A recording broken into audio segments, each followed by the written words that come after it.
So, ito kami.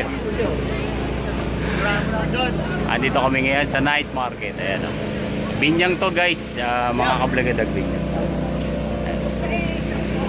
Silvan. Guys, andito tayo sa bayan ng Binyang. Ito yung simbahan. Andito lang kami sa night market. Ito si Elban. Ayan mga kablagadag, nag-ikot-ikot kami at marami kayong makikitang prutas, mga gulay, marami kayong pagpipilian mga kablagadag ko dyan. At kung gusto nyong mamili, pasyal lang po kayo sa Binyang pag tuwing gabi at marami kayong mabibiling gulay, mga sibuyas, sili. Yan. Marami kayong pagpipilian na pwede nyong maihain sa pagkainan ninyo.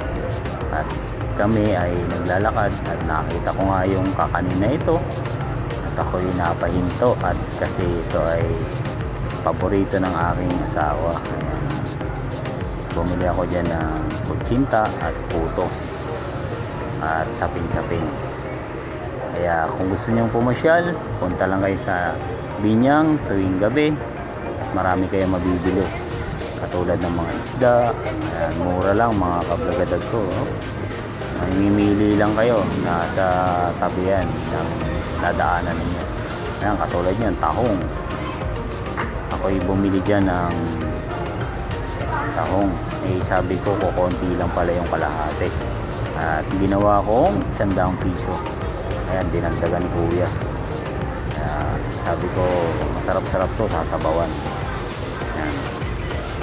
At magbabayad naman tayo maya-maya. Ayun, lakad uli kami mga kablagadag. Magkakasama kami yan. Ako, si Prince, tsaka si Elban. Ayan. Puro nasa isdaan na kami yan mga kablagadag ko. Ayan. Bumili rin ako ng isda na yan. Unang tikim, tinik agad. Pero masarap yan, paksiw. Dami yan guys. Pag pumasyal kayo, matutuwa kayo.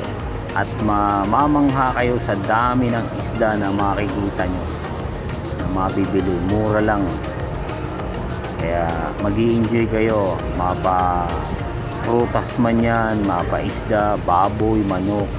Ano man ang gusto nyong hanapin na gusto nyong pang-ulam. Ayan guys, ang gaganda ng mga sili.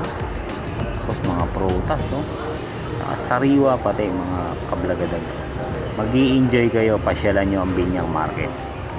Kaya dun sa mga hindi pa nakakapunta sa mga katulad nitong market na to, pasyalan nyo, mag-i-enjoy kayo mga kablagadag.